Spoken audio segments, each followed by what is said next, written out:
රියදුරෝ කාරුණික නිසා රියදුරු වග දන්න නිසාවෙන් ගෑනු ඉතුරු වෙලා ඉන්නේ. නැත්තම් ඔක්කොම පාරේ මැරෙනවා. මේ ඊයේ පෙරේද මන් දැක්කා කෝච්චියට දැම්මා ඇවිල්ලා පුංචි උන් දෙන්නත් එක්කම ගෑනියා.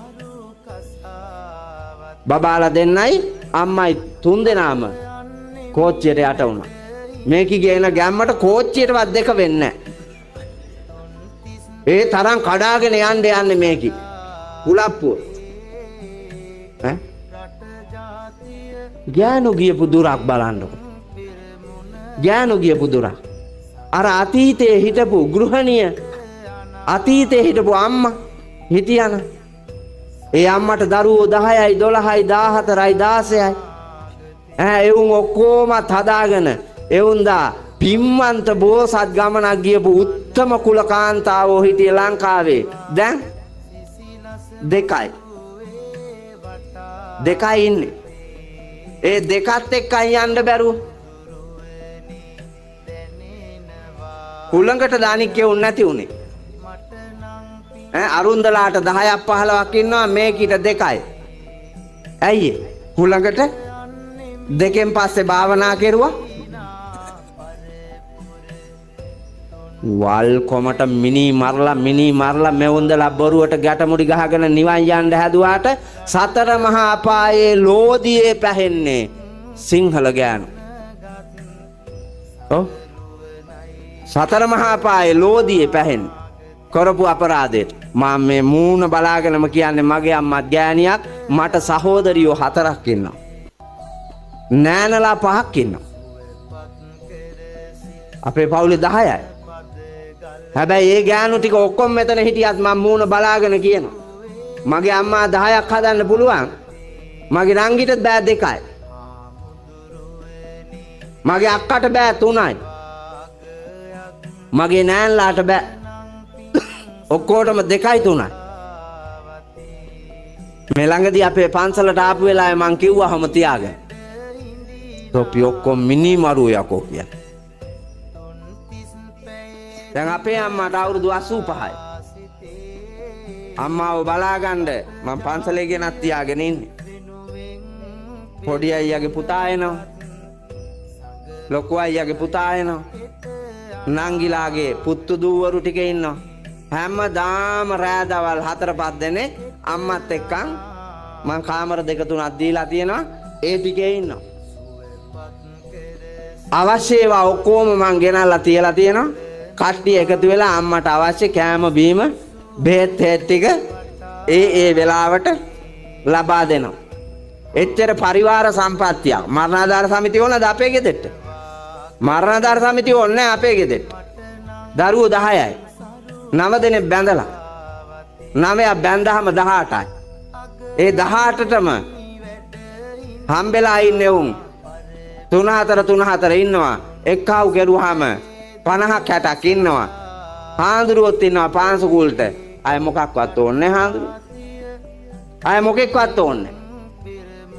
එහෙම තිබ්බ උත්තම සිංහල ජන සමාජය පරගති ගති වලට මෙවුන්දලා කුණු කරලා දැම්මා.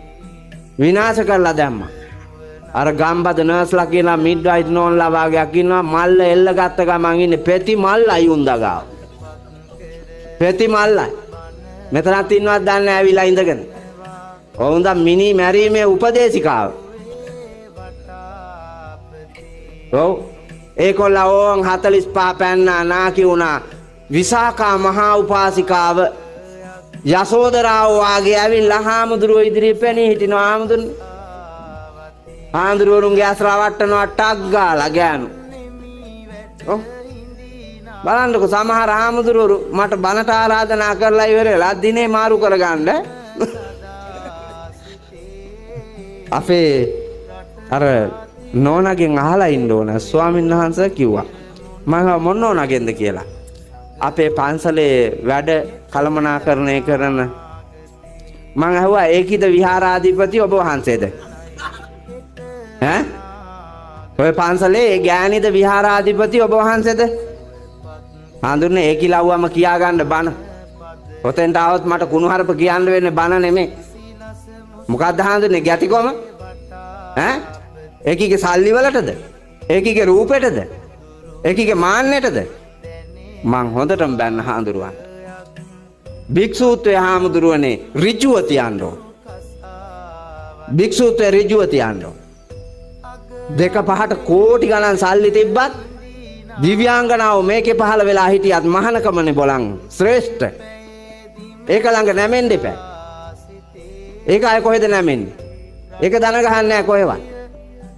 අරහත් දජෙන් සුපෝසිත ලෞතුරා බුදුහාඳුරුව ඇති කලද නැති කලද බුදුහාඳුරුව වෙනුවෙන් පෙනී හිටින්නට තිබ්බ ජීවමාන වස්තුව හාමුදුරුව තුනුරුවන් ලෝකයට බෙදෙන උත්තම ජීවමාන වස්තුව හාමුදුරුව. එහින්දා ඒ භික්ෂූත්වය මනාව රකින්න ඕන. ගිහි පැවිදි අපි ඔක්කොම ගාව වැරදි. එහින්දා මෙච්චර කාලයක් කරපු යම් වරදක් වේද ඔබ දන්නවා ඔබ කරපු වැරදි. ආන් ඒවා නවත්තන්න වීරිය කරන්න. නැවැත්තුව ගමන් පෝසත් පුතා. වරද නවත්තපු ගමන් පෝසත්. මේ පන්සලේ කටින කරේ කවුද? ගිය අවුරුද්දේ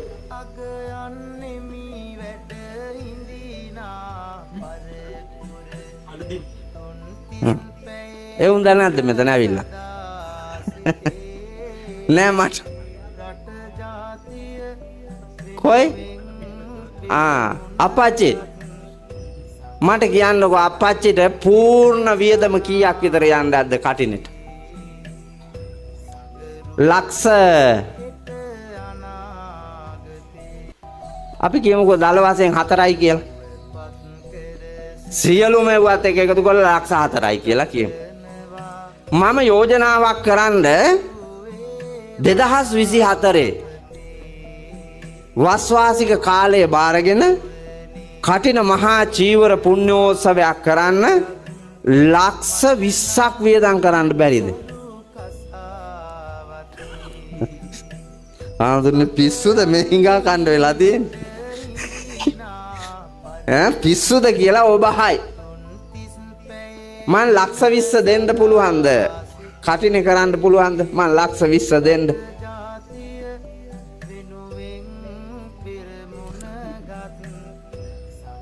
ලක්ෂ 20 මං කොහෙන්වත් ගියේ නැහැ. මෙහෙම අරගෙන දෙන්න හදන්නේ. උඩ වෙලින්ම ලක්ෂ 20 ගන්නවා අරගෙන දෙනවා කටිනේ ලස්සනට කරන්න. පුළුවන් නේද? උඩවෙල පවුල් දායක පවුල් කීයක් යද්ද පන්සලට? 1000. දැන් අපි දල වශයෙන් 1000යි කියමු. කල්ලතෝනියෝ අර 1000ක් ඉන්නවා කියලා හිතමු. ඔය 1000 ඇතුලේ සිගරට් බොන උන් කීයක් යද්ද?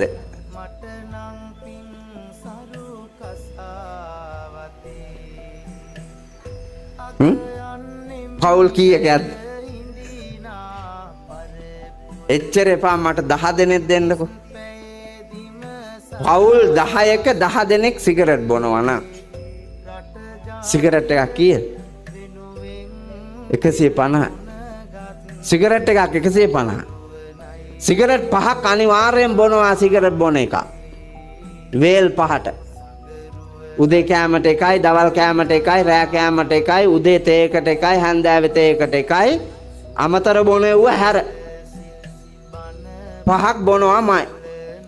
සිගරට් එකක් 150යි, 5ට 550යි. දින 10ක් බොනකොට 7500යි. මාසයක් බොනකොට 22500යි. 22500 වැඩි කිරීම 12. 2 ලක්ෂ දල වශයෙන් 2,40,000ක් විතර කියමු. 10 දෙනෙක් බිව්වහම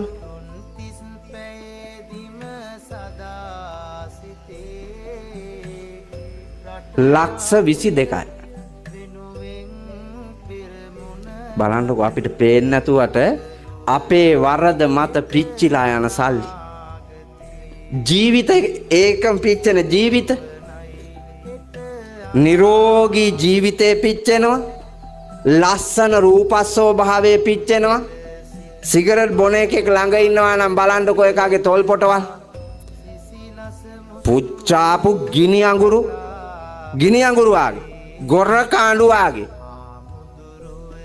මුන්ට තේරෙන්නේ නැහැ මුන් පුච්චන්නේ මොනවද කියලා. දෙමව්පියෝ අනන්ත දුක් විඳලා රෝස පාටට නිර්මාණය කරපු පින්වත් තොල් දැන් කන්නාඩිය ගාවට ගිහිල්ලා බැලුවොත් එහෙම ඌටම තේරෙයි මං ගොම්වස්සෙක් වායි කියලා. තමන්ගෙම හොම්බට ගිනි තියාගත්ත ගොම්වස්සෙක් වාගේ කියලා තේරෙයි. ඇඟ ඇතුළ කොච්චර දුමාරයෙන් පුරවලා ඇද්ද? දුම් ගහලා තම්බලා ඇද්ද? හොතට බලන්නකෝ. කෙහෙල් කනක් වලේ දාලා දුම් ගහපු ගමන් දවස් දෙකට ඉදෙනවා. අවුරුදු ගාණක් දුම් ගැහුවාම මේ ඇතුලේ තියෙන ඉන්ද්‍රියන් ටිකට ඉවරයි. පිටපැත්තත් පුච්චලා ඇතුල් පැත්තත් පුච්චලා අතේ සල්ලිත් පුච්චලා පවුලත් පුච්චලා ගෙදර පොඩි උන්ගේ ආත්මෙත් පුච්චලා තමයි නතර වෙන්නේ. නිකන් හිතන්න 22500ක් ගෙදරින් මාසෙට ඉවරයි. පොඩි එකාගේ පන්ති ගාස්තු කොල්ලට සපත්තු දෙකක් කෙල්ලකට සපත්තු දෙකක් එවුන්ට නිල ඇඳුමක් උන්ගේ පොත්පත් ටික ලයිට් බිල වතුර බිල ටෙලිෆෝන් බිල අම්මගේ අසනීපේට තාත්තගේ අසනීපේට ගෑණිගේ දුක සැප බලන්න මේවට වියදම් කෙරුවා නම් මොනතරම් සොඳුරු පවුලක් හැදෙනවද? පින්වත් පවුලක් හැදෙනවද? එව්ව මොකක්වත් නැහැ. කසාද බඳිනකොට තිබ්බ ආදරේ ටිකෙන් ටික නැති වෙලා ගිහිල්ලා මේ වයසක අම්මලා ඉන්නව නේද? මේ මෙවුන්දලාගෙන් අහන්නකො සමගියෙන් ඉන්නවද කියලා. ලොක්කාගේ වැන්නට බලන්නෙම නෑ ලොක්කා කියන අප්පා. ඔව් මෙවුන්දලා සිල් ගන්න එනවා. ඇයි මෙහෙන් දෙනවනේ උදේට කෑමක් දෙනවා, දවල්ට කෑමක් දෙනවා, උදේ තේ එකක් දෙනවා, හවස තේ එකක් දෙනවා. ඔක්කොම ටික අත දිගැල්ලා සප්පායම් වෙලා යනවා ලොක්කා ඈනුන් අර පිලට වෙලා ඉන්නවා. ඔව් මෙවුන්දා කඩි මුඩියේ මොනවා හරි චුට්ටක් හදාගන්න මට වෙලා යනවා. පාන්දරින් යන්න ඕනේ පන්සලට කාක්කෝ ඇහැරෙන්නත් කලියෙන් කියලා මෙවුන්ද ඇවිල්ලා නිවන් යන්න ලොක්කා හරේ ඉවරයි. පිටපැත්තත් පුච්චලා ඇතුල් පැත්තත් පුච්චලා අතේ සල්ලිත් පුච්චලා පවුලත් පුච්චලා ගෙදර පොඩි උන්ගේ ආත්මෙත් පුච්චලා තමයි නතර වෙන්නේ. නිකන් හිතන්න 22500ක් ගෙදරින් මාසෙට ඉවරයි. පොඩි එකාගේ පන්ති ගාස්තු කොල්ලට සපත්තු දෙකක් කෙල්ලකට සපත්තු දෙකක් එවුන්ට නිල ඇඳුමක් උන්ගේ පොත්පත් ටික ලයිට් බිල වතුර බිල ටෙලිෆෝන් බිල අම්මගේ අසනීපේට තාත්තගේ අසනීපේට ගෑණිගේ දුක සැප බලන්න මේවට වියදම් කෙරුවා නම් මොනතරම් සොඳුරු පවුලක් හැදෙනවද? පින්වත් පවුලක් හැදෙනවද? එව්ව මොකක්වත් නැහැ. කසාද බඳිනකොට තිබ්බ ආදරේ ටිකෙන් ටික නැති වෙලා ගිහිල්ලා මේ වයසක අම්මලා ඉන්නව නේද? මේ මෙවුන්දලාගෙන් අහන්නකො සමගියෙන් ඉන්නවද කියලා. ලොක්කාගේ වැන්නට බලන්නෙම නෑ ලොක්කා කියන අප්පා. ඔව් මෙවුන්දලා සිල් ගන්න එනවා. ඇයි මෙහෙන් දෙනවනේ උදේට කෑමක් දෙනවා, දවල්ට කෑමක් දෙනවා, උදේ තේ එකක් දෙනවා, හවස තේ එකක් දෙනවා. ඔක්කොම ටික අත දිගැල්ලා සප්පායම් වෙලා යනවා ලොක්කා ඈනුන් අර පිලට වෙලා ඉන්නවා. ඔව් මෙවුන්දා කඩි මුඩියේ මොනවා හරි චුට්ටක් හදාගන්න මට වෙලා යනවා. පාන්දරින් යන්න ඕනේ පන්සලට කාක්කෝ ඇහැරෙන්නත් කලියෙන් කියලා මෙවුන්ද ඇවිල්ලා නිවන් යන්න ලොක්කා හරේ තේ වක් කරගෙන බිබී ඉන්නවා. තේ බඩ බහැලා ලොක්කාගේ තේම බීලා. එහෙම ඉන්නවා. ඒගොල්ලා වේල් දෙක තුනම ගසා දාලා තටු දිග අරගෙන ලොක්කි යනවා හැන්දෑවට. අජ්ජ ඉමංච දිවසං උපෝසතං උපෝසාමි අට්ඨංග සමන්නාගතං සීලං සමාදියාමි කියලා 3:00ට පයින්නවා. 3:00ට පයින්නවා. මෙවුන්දලා දන්නේ මොනවද කිව්වේ කියලා. දිවුරුන් දුන්නේ මොනවා කියලාද? ඉර උදා වූ සිට ඉරු බැස යන තෙක් මේ සමාදම් වෙන අෂ්ටාංග උපෝසත සීලය මා නොකඩ කොට රකිමි කියලා ගිහිල්ලා 3:00ට පැනලා ගිහිල්ලා ආයෙ තම්බනවා හරි බිත්තර. රැට කෙලින්ද. මට එක අපච්චි කෙනෙක් කියනවා මෙවුන් දාවලු හැන්දෑ වෙලා. මල්ලත් එල්ලගෙන ඇවිල්ලා ඉඳගත්තලු. ආමුදුරනේ මං අක්කරයක් වල් කෙටුවා වගේ කියාවිල්ලා ඉඳගත්තේ. අපේ අද නම් හරි අමාරුයි කියලා ඉඳගත්තලු. ඉඳගෙන ඉවර වෙලා මෙවුන්දට කියනවලු කවදත් නැති ආදරයකින් අද නම් රැට උයන්න බෑ. තේ ටිකක් බීලා බුදියමු යා කිව්වලු. අරුන්දා මට කියනවා හාමුදුරුවනේ හුලම් බිස්කෝතු දෙවේලටම කාලා හිටපු මට මේක කිව්වේ. එහෙනම් මෙවුන්දා සිල් රැකලා එනකන් ගේ දොර බලාගෙන වත්ත පිටිය බලාගෙන හුලම් බිස්කෝතු කකා තේ බිබී හිටපු ලොක්කාට මෙවුන්දාට සිල් අරන් ඇඟේ අමාරුලු පුතා. සිල් අර මෙවුන්දා සිල් ගන්නවා කියලා මොනවද දන්නේ කෙරුවේ ඈ ඔට්ටු නවද්ද ඇවිල්ලා හිටපු ගෑනු එකතු වෙලා මල්ලෝ පොර සූර්යෝ වාගේ සීලය කියලා හැම එකක්වත් කෙරුවක් දන්නේ එච්චර ඇඟේ අමාරු වෙන්න ඒ වාගේ මහ පව්කාර අය ඉන්නවා. පත් කෙරෙසි බන පද ගලනවා